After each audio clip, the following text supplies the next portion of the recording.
My name is Margaret, and I'm 32 years old. I've always believed that family comes first no matter what. Growing up, my parents taught me that we stick together through thick and thin.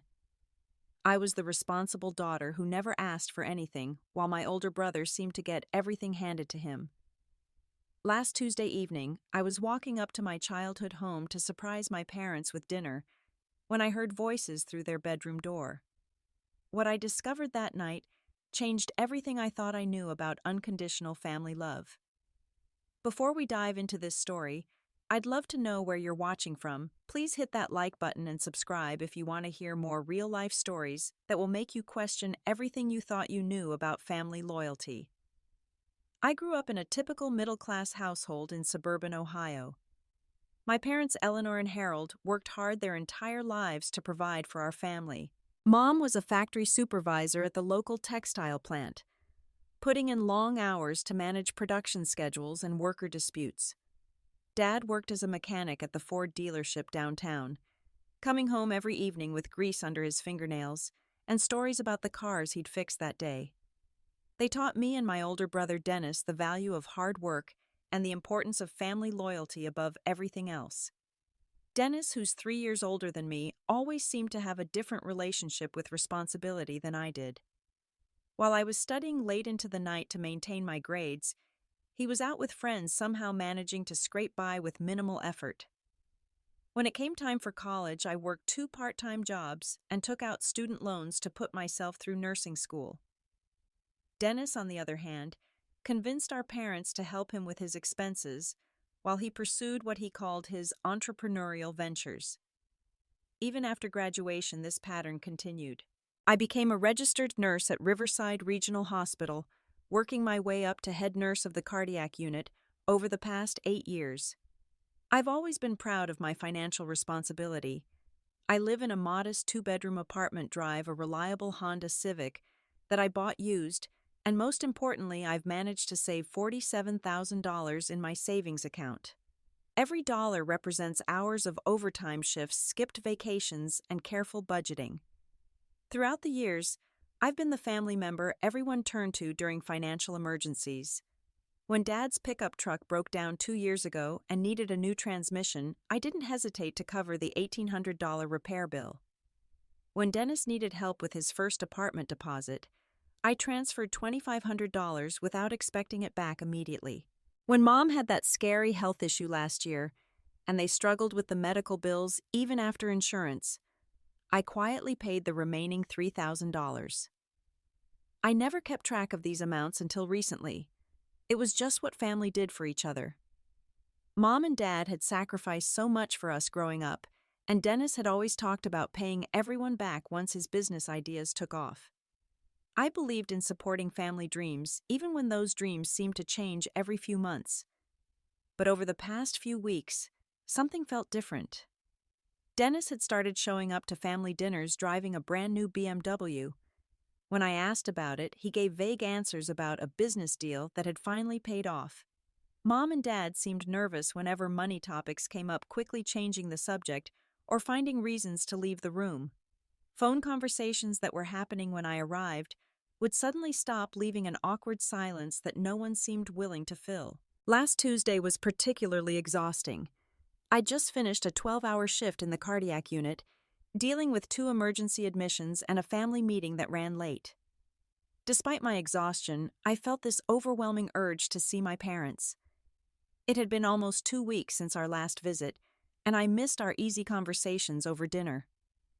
I stopped by their favorite Chinese restaurant and picked up enough food for all 3 of us, thinking I'd surprise them with an impromptu family meal. The drive to their house took about 20 minutes from the hospital. I used the time to decompress from the day, looking forward to Mom's stories about the factory drama and Dad's latest customer interactions at the dealership.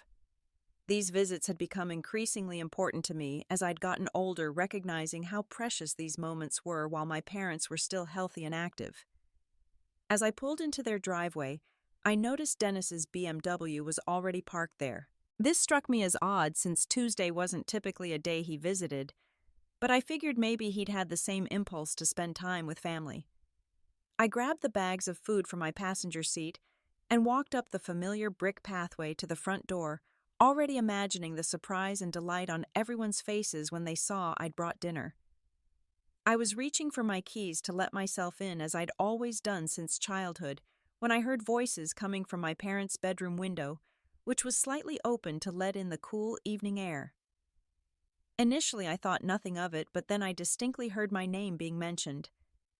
Something in the tone made me pause, my hand frozen halfway to the doorknob. Moving closer to the window, I could hear the conversation more clearly. The voices belonged to Mom, Dad, and Dennis, and they were discussing something that made my stomach drop with each word I comprehended. "The situation is getting serious," Dennis was saying, his voice carrying a stress I'd never heard before. "These people aren't the kind you keep waiting. They've made it clear that $85,000 isn't a suggestion, it's a demand." $85,000. My mind reeled. What could Dennis possibly owe that much money for? Dad's voice came next, steady and matter-of-fact in a way that chilled me. "Don't worry about it, son. We've got a plan. Margaret's always been the responsible one, and she's got all that money saved up from never spending anything on herself. She's never said no to family," Mom added, and I could hear the confidence in her voice. "We raised her right. She knows that family comes before personal wants. She'll understand that this is what families do for each other." I felt my legs grow weak. They were talking about my savings, my $47,000 that I'd worked so hard to accumulate. But even that wouldn't cover what Dennis apparently owed. "I knew I could count on you both," Dennis replied, and his relief was audible. "Margaret's always been a pushover when it comes to family guilt. Remember how easy it was to get her to pay for my apartment deposit and the car repairs? She just writes the checks without asking questions." The words hit me like physical blows. Pushover. Family guilt. The casual way they discussed manipulating me made my hands shake as I stood there, bags of Chinese food growing heavy in my arms. "We've already thought about how to approach this," Mom continued. "We'll start by telling her it's just a small amount, maybe 10 or 15,000. Once she agrees to help, we'll gradually reveal the full extent of what's needed. She'll feel too committed to back out at that point. And if she hesitates," Dad added, "we'll remind her about everything we've done for her growing up. The sacrifices we made. How disappointed we'd be if she abandoned family when we needed her most." The conversation continued with them discussing specific emotional buttons to push particular phrases that had worked on me in the past, and their confidence that I would empty my savings account to solve Dennis's problem. They talked about me like I was a financial resource rather than a daughter and sister. Every generous impulse I'd ever had toward my family was being reframed as evidence of my manipulability. I learned that Dennis's problem wasn't a business investment gone wrong or an unexpected expense. He'd been gambling apparently for months and had gotten involved with people who weren't content to wait for repayment. The BMW wasn't a sign of success. It was likely purchased with borrowed money that he couldn't actually afford to pay back. Standing there listening to my family plan my financial exploitation, I felt something fundamental shift inside me. The unconditional love and trust I'd always felt for them began transforming into something much more complicated. The ground I'd always thought was solid beneath my feet felt like it was crumbling away. I quietly backed away from the window, my heart pounding so loudly I was afraid they might hear it. Walking back to my car, I set the bags of food on the hood and stood there for several minutes trying to process what I'd just learned. The evening air felt cold against my skin, or maybe that was just the shock of realization setting in. The drive home passed in a blur. I couldn't stop replaying their words, the casual way they'd discussed using my emotional attachment to family against me. Every act of generosity I'd performed over the years suddenly looked different through this new lens. Had any of them been genuine expressions of gratitude, or were they all just successful manipulations that encouraged me to give more? I spent that entire night sitting at my kitchen table, staring at my laptop screen with my bank account information displayed. $47,238.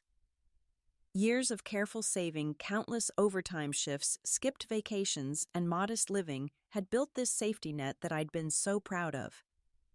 Now I understood that my family saw it not as my security, but as their emergency fund. My mind kept returning to specific memories, re-examining them with this new knowledge. The time Dennis had called me crying about needing help with his apartment deposit, I'd felt so touched that he'd trusted me with his vulnerability. Now I wondered how much of that emotion had been genuine versus calculated. When Mom and Dad had seemed so grateful for my help with their medical bills, praising me as their angel daughter, had they already been planning the next request, I remembered the conversation from 3 months ago when Dennis had asked detailed questions about my savings account, claiming he was curious about different investment strategies. At the time, I'd been happy to share information about my financial planning, proud of the discipline I developed. Now I realized he'd been gathering intelligence for this moment. The most painful realization was understanding how my generosity had created this expectation. Every time I'd said yes without hesitation, every time I'd prioritized their needs over my own financial goals. I'd been training them to see me as a reliable source of money rather than a person with my own dreams and limitations. By morning, I'd made my decision. I wasn't going to wait around to be manipulated. If they wanted to treat me like a financial resource, I was going to protect that resource from being exploited. At exactly 9 o'clock when the bank opened, I called and scheduled an appointment for that afternoon. I told my supervisor at the hospital that I had a family emergency and needed to leave early, which felt ironically appropriate given the circumstances. At the bank, I met with my financial advisor, Janet, whom I'd worked with for the past 3 years. I explained that I needed to move my savings to a new account at a different bank, one that my family didn't know about. Janet seemed surprised by the urgency, but she helped me arrange the transfer to a credit union across town, where I opened both a new savings account and a checking account. I also rented a safety deposit box and moved all my important financial documents there, including my passport, birth certificate, and investment papers. The physical act of protecting my assets felt empowering in a way I hadn't expected. For the first time in my adult life, I was putting my own financial security first, and it felt both terrifying and liberating. The new account setup took most of the afternoon. As I drove home, I felt a strange mixture of sadness and strength. I was grieving the family I thought I had while simultaneously feeling proud of myself for taking control of the situation before it spiraled out of hand. That evening, I sat in my living room and waited. I knew it wouldn't be long before they approached me about Dennis's problem. I wanted to see exactly how they would try to manipulate me now that I knew their true intentions. Part of me hoped they might surprise me that maybe what I'd overheard wasn't the full story. But deep down, I knew better. I spent the next day and a half in a strange state of anticipation. Every time my phone rang, I wondered if this would be the call where they started their manipulation campaign. I found myself observing my own reactions, noticing how my first instinct was still to help, even knowing what I knew. Years of conditioning don't disappear overnight, and I could feel the internal struggle between my new awareness and my old patterns. The waiting gave me time to think about what I really wanted from my relationships with my family members. Did I want to maintain connections with people who saw me primarily as a financial safety net? Could I find a way to rebuild trust after this betrayal? Or was this the end of the family dynamic I'd known my entire life? The call came on Friday afternoon. Mom's voice was warm and familiar when she asked if I wanted to come for Sunday dinner. "It's been too long since we've all been together," she said, "and I'm making your favorite pot roast."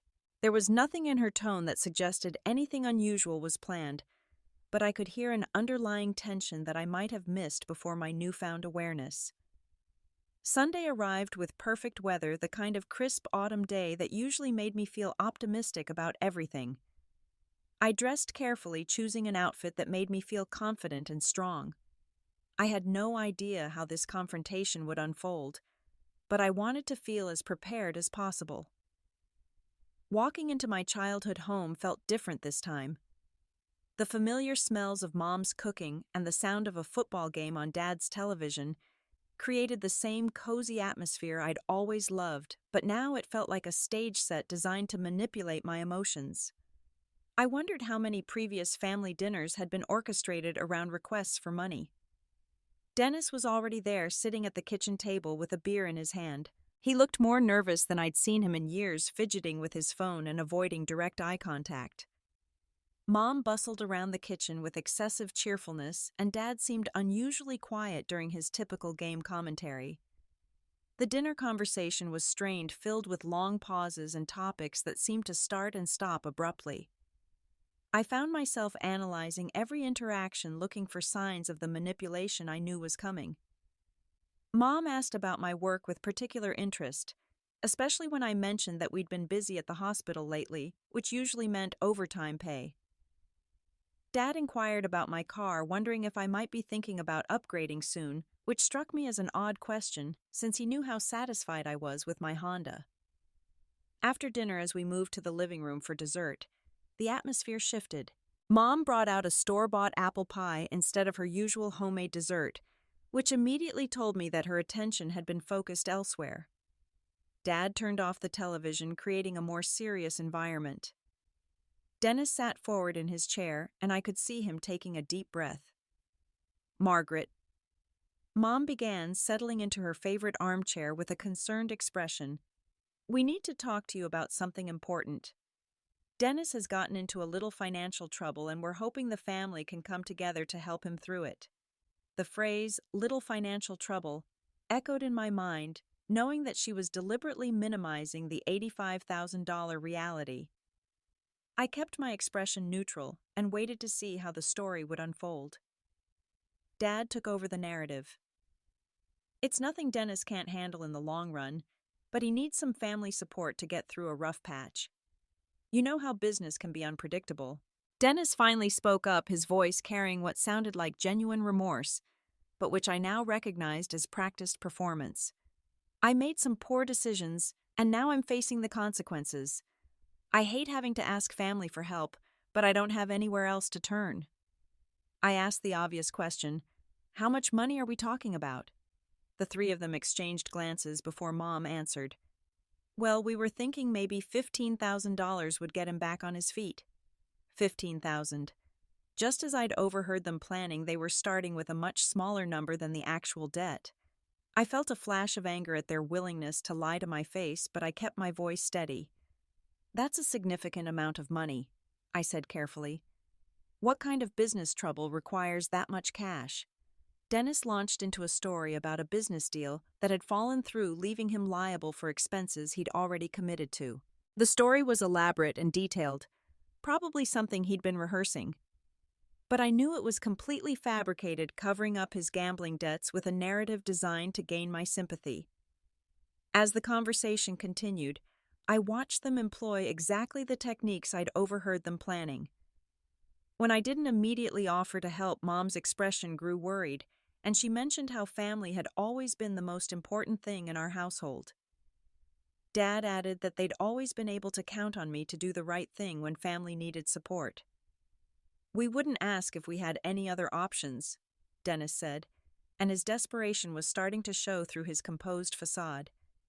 "You're the only person I trust to help me through this." The manipulation was so textbook that I almost felt insulted by how predictable it was. They were following their script exactly as I'd heard them plan it. But what struck me most was how natural this felt to them, how easily they slipped into these roles. This wasn't the first time they'd coordinated a campaign to extract money from me. When I still didn't offer to write a check immediately, the pressure increased. Mom mentioned the sacrifices she and Dad had made when I was in nursing school, even though I'd paid my own way through college. Dad reminded me of the family values they'd instilled in me about taking care of each other. Dennis talked about how he'd always looked up to me as the responsible sibling and how much it would mean to have my support. Then came the moment I'd been waiting for. When their initial request didn't work, they began revealing the true scope of the problem. First, Dennis admitted that $15,000 might not be quite enough. Then $25,000. Then, with tears in his eyes, he confessed that the full amount he needed was actually $85,000. "I know it's a lot," he said, "but these people aren't going to wait much longer. I'm scared of what might happen if I can't pay them back." The revelation that he was in debt to dangerous people was meant to shift my emotional response from reluctance to fear for his safety.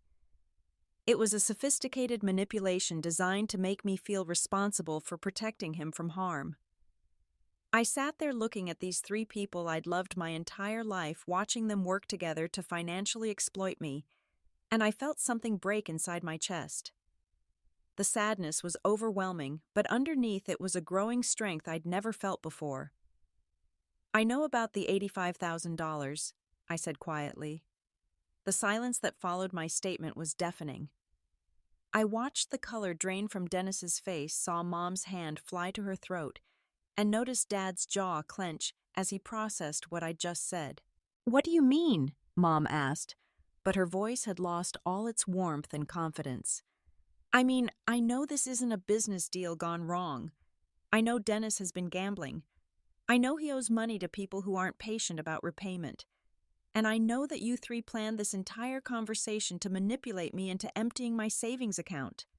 Dennis tried to deny it, but his protest sounded weak and desperate. "Margaret, I don't know what you think you heard, but—" "I heard you," I interrupted, looking directly at him. "Last Tuesday night I came by to bring dinner and surprise you all. Instead, I stood outside the bedroom window and listened to you discuss how easy it would be to guilt me into paying your debts." The facade completely crumbled. Mom started crying, but they weren't tears of genuine remorse. They were tears of frustration that their plan had been discovered. Dad's face turned red with anger, though I couldn't tell if he was mad at me for spying or at himself for being careless enough to be overheard. "We didn't have a choice," Mom said through her tears. "Family has to stick together.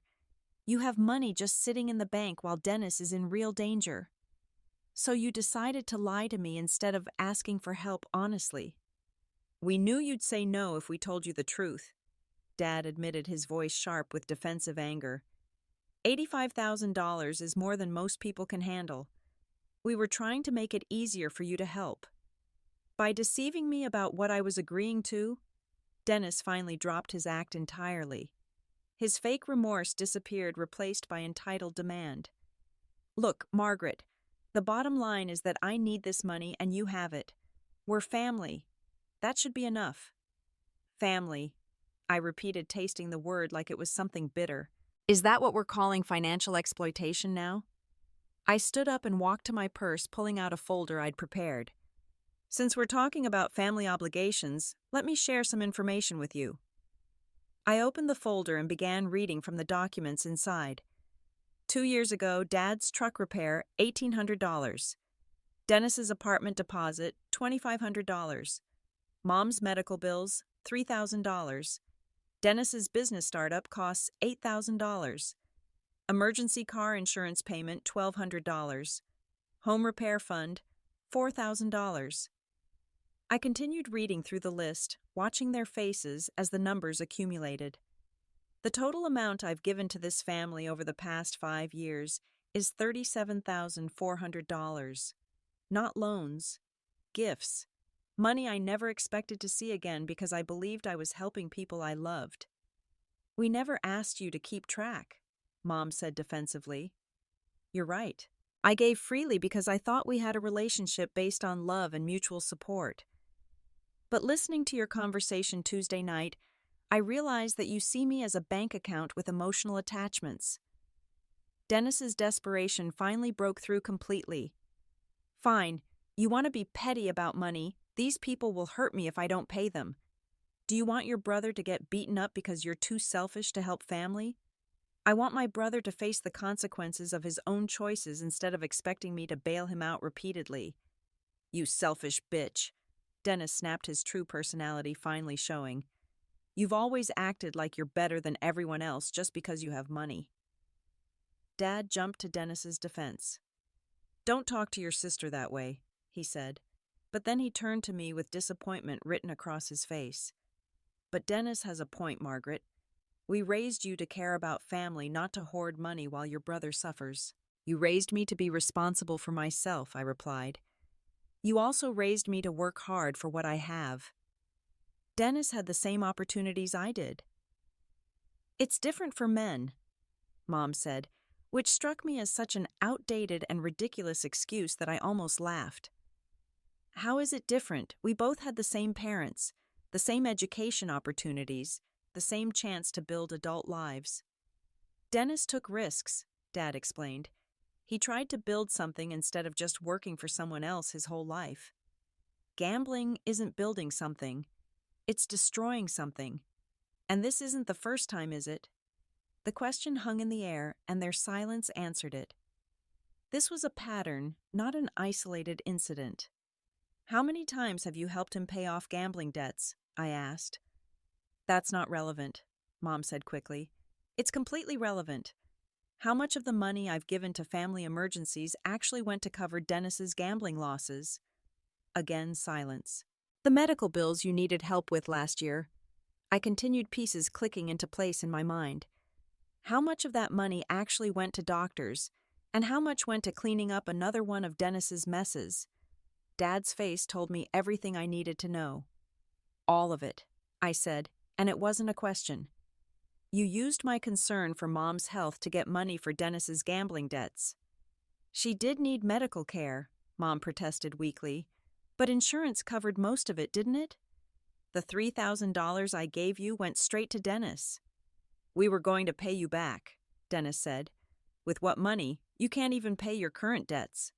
The argument continued for another hour, with them alternating between guilt trips, anger, and desperate pleading. They tried every emotional manipulation technique they'd ever used on me, but hearing their planned conversation had immunized me against their tactics. I could see the strings they were trying to pull, and they no longer had the power to control my emotional responses. Finally, I made my announcement. I want you to know that I've moved my money to accounts you don't have access to. Even if I wanted to help Dennis, which I don't, the funds aren't available for impulsive family emergencies anymore. The room erupted. Dennis started shouting about how I was destroying the family. Mom accused me of being heartless and ungrateful. Dad declared that I was no daughter of his if I could abandon family when they needed me most. This isn't abandoning family, I said, standing to leave. This is protecting myself from people who want to exploit my love for them. As I walked toward the door, Dennis followed me, his voice rising to near hysteria. You don't understand, Margaret. These aren't normal creditors. They'll hurt me. They know where I live, where I work. If something happens to me, it'll be your fault. I stopped and turned to face him. No, Dennis. If something happens to you, it'll be the consequence of your own choices. I'm not responsible for solving problems you created. Please, he begged, and for a moment he sounded like the big brother I'd once looked up to. I'm asking you as your brother. Help me this one time, and I swear I'll never gamble again. You're not asking me as my brother, I replied. You're asking me as someone who's been conditioned to give you money whenever you demand it. And those days are over. I left them there in the living room shouting about my selfishness and ingratitude, and drove home through tears I couldn't stop. But underneath the sadness was a strength I'd never felt before. For the first time in my adult life, I'd chosen my own well-being over my family's manipulation. The following weeks were brutal. My phone rang constantly with calls from various family members, each trying different approaches to change my mind. Mom left voicemails that alternated between tearful guilt trips and cold anger about my betrayal of family values. Dad sent text messages about how disappointed he was in the daughter he'd raised. Dennis's communications became increasingly desperate and eventually threatening. I changed my phone number after Dennis started calling my workplace, trying to get my coworkers to convince me to help him. The hospital's security office had to speak with him about harassing staff members, which was embarrassing for both of us, but necessary for my peace of mind. During this time, I scheduled regular appointments with a therapist named Dr. Patricia Williams, who specialized in family dynamics and financial abuse. The first session was eye-opening in ways I hadn't expected. Dr. Williams helped me understand that what I'd experienced wasn't just manipulation, but a form of financial abuse that had been normalized in my family system for years. Financial abuse often occurs in families where one member is seen as more financially stable, she explained. The abusers create a narrative where the victim's money becomes community property available for family emergencies, while the victim's own needs and financial security are treated as selfish priorities. She helped me recognize patterns I'd been blind to, like how my family had trained me to feel guilty for spending money on myself while making me feel virtuous for spending money on them. My modest lifestyle wasn't just natural frugality. It had been reinforced by family members who benefited from my self-denial. "You've been conditioned to believe that love equals financial sacrifice," Dr. Williams told me. "But healthy relationships don't require you to impoverish yourself to prove your care for others." The therapy sessions gave me tools for understanding my emotional responses and setting boundaries I'd never learned to establish. I began to see how my desire to help family had been weaponized against me, turning my generosity into a form of emotional blackmail. Meanwhile, I consulted with a financial advisor about protecting my assets more comprehensively. I learned about legal ways to make my money less accessible for future manipulation attempts, including investment strategies that would make it impossible for me to access large amounts quickly, even if I was tempted to give in to family pressure. Through my research, I discovered that Dennis had attempted to use my name as a reference for loans I knew nothing about. Fortunately, his applications had been denied, but it was a sobering reminder of how far he was willing to go to exploit our relationship. I placed fraud alerts on my credit reports and considered taking legal action, though I ultimately decided against it. 3 months after the confrontation, I received a call from my cousin Rachel, my father's niece who lived in Michigan. She'd heard about the family drama through the extended family network and wanted to share her own experiences. "Margaret," she said, "I wish someone had warned you years ago. Dennis has been borrowing money from relatives all over the family tree. He hit me up for $5,000 2 years ago with some story about a business investment. My brother Michael lent him $3,000 last spring. Aunt Beverly gave him money for a car down payment that he never bought." The conversation was both validating and heartbreaking. I learned that I wasn't Dennis's only victim, just his most reliable one. Other family members had started saying no to his requests years earlier, which had made me his primary target for increasingly large amounts. "The gambling problem has been going on since college," Rachel continued. "Uncle Harold and Aunt Eleanor have been covering for him and cleaning up his messes for over a decade. They've refinanced their house twice to pay his debts."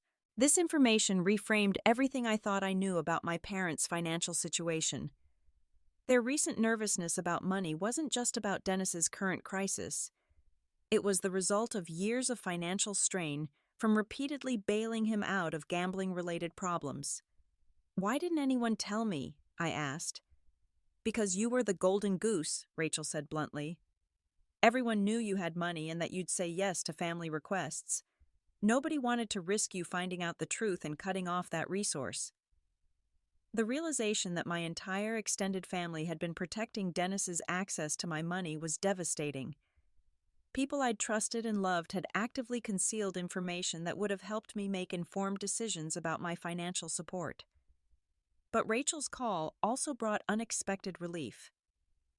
"I want you to know that not everyone thinks you're wrong for protecting yourself," she said. "Some of us have been wondering how long it would take for you to figure out what was really going on." After that conversation, I reached out to other family members I'd lost touch with over the years. I discovered a whole network of relatives who'd been distancing themselves from Dennis and my parents because of similar manipulation attempts. My decision to set boundaries wasn't splitting the family. It was aligning me with the part of the family that had already learned to protect themselves. 6 months after that terrible Sunday dinner, I was living a completely different life. The constant stress of potential family financial emergencies was gone, replaced by a peace I hadn't realized I was missing. My savings account was growing again, adding to my security, instead of being depleted by other people's poor choices. I'd started therapy not just for the family trauma, but to understand why I'd been so susceptible to financial manipulation in the first place. Dr. Williams helped me trace the patterns back to childhood, where I'd learned that love was conditional on helpfulness and that my value in the family was tied to my usefulness. "You were trained to be a people pleaser," she explained. Your parents rewarded compliance and generosity while making you feel guilty for asserting your own needs. This created a perfect setup for financial exploitation in adulthood. The therapy was revealing patterns I'd never noticed. I realized that I'd been living below my means not just for financial security, but because I'd internalized the message that spending money on myself was selfish. I'd been denying myself small pleasures and experiences because I needed to keep money available for family emergencies that were actually manufactured crises. For the first time in my adult life, I bought myself things I wanted without feeling guilty. I booked a vacation to Ireland, something I'd been dreaming about for years, but had never felt like I could justify. I upgraded my 10-year-old laptop and bought comfortable furniture for my apartment. These weren't extravagant purchases, but they represented a fundamental shift in how I valued my own comfort and happiness. The hardest part of recovery was learning to trust my own judgment about relationships. My family had trained me to ignore red flags and override my instincts when people asked for help. Now I was learning to listen to my gut feelings and set boundaries based on my own comfort level rather than other people's expectations. I also started building new relationships with people who valued me for who I was rather than what I could provide financially. I joined a hiking group through the hospital and started attending social events I'd previously skipped because I was too tired from overtime shifts I'd worked to help fund family emergencies. 4 months after our confrontation, I received a letter from my mother. It was the first communication I'd received from her that wasn't focused on demanding money or expressing anger about my choices.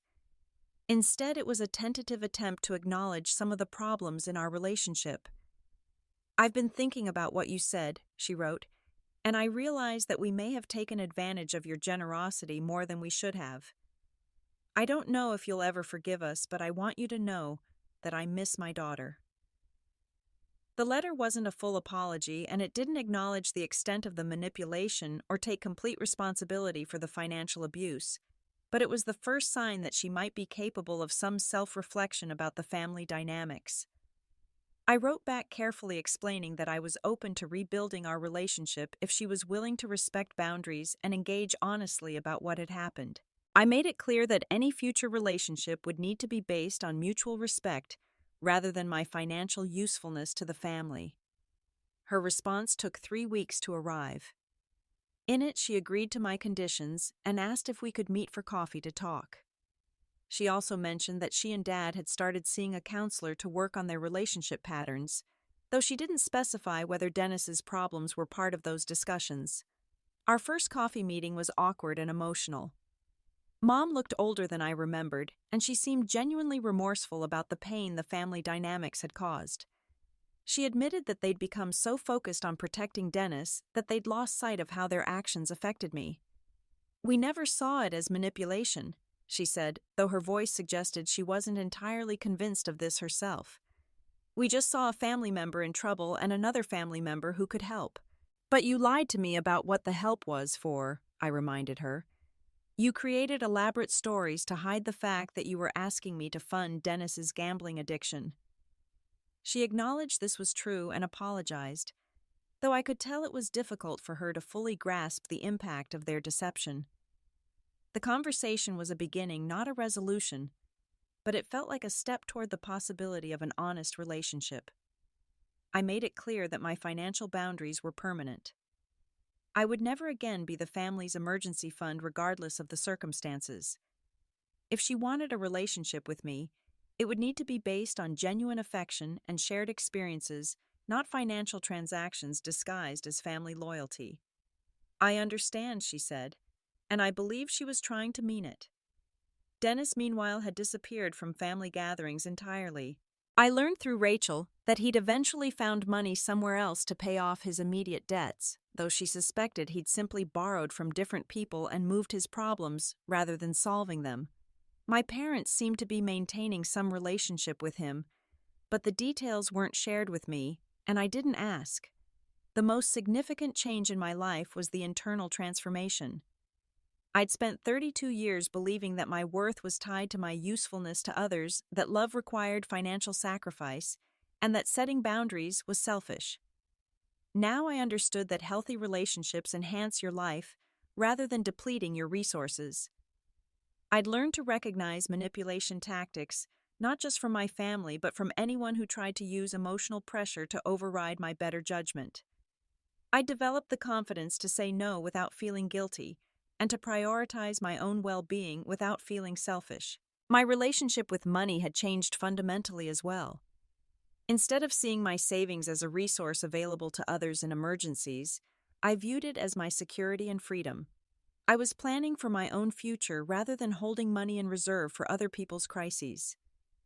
The loneliness I'd initially felt when cutting ties with my family's toxic dynamics had been replaced by deeper, more authentic connections with people who respected my boundaries.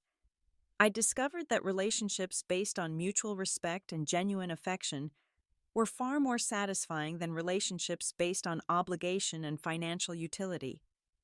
Most importantly, I'd learned to trust myself. For years, my family had trained me to doubt my instincts, override my concerns, and prioritize their needs over my own judgment. Now I trusted my ability to assess situations and make decisions that served my best interests while still being a caring, generous person. Looking back on that terrible Tuesday evening when I'd overheard their conversation, I felt grateful for the shock that had forced me to confront the reality of my family relationships. Without that painful awakening, I might have continued the pattern for decades, gradually depleting my resources and my sense of self-worth to fund other people's poor choices. The experience had taught me that real love doesn't require you to impoverish yourself to prove your devotion. True family members want to see you thrive and succeed, not just serve as their financial safety net. And sometimes the most loving thing you can do for people is to stop enabling their destructive patterns by refusing to shield them from the consequences of their actions. I'd spent my whole life believing that family comes first no matter what. Now I understood that I come first in my own life, and healthy family relationships honor that truth rather than exploiting it. The people who truly love me want me to protect myself and build a secure, happy life. Anyone who sees my boundaries as betrayal was never really on my side to begin with. Have you ever found yourself in a situation where family members expected you to sacrifice your financial security for their problems? How do you balance helping family with protecting yourself from being taken advantage of? I'd love to hear your thoughts in the comments below. If this story resonated with you, please give it a like and subscribe for more real-life stories about setting boundaries and protecting yourself in difficult family situations. And please share this with anyone who might need to hear that it's okay to put their own financial well-being first, even when family members disagree. Thank you for listening to my story, and remember that your financial security matters just as much as anyone else's. Take care of yourselves out there, and don't let anyone convince you that love requires financial sacrifice.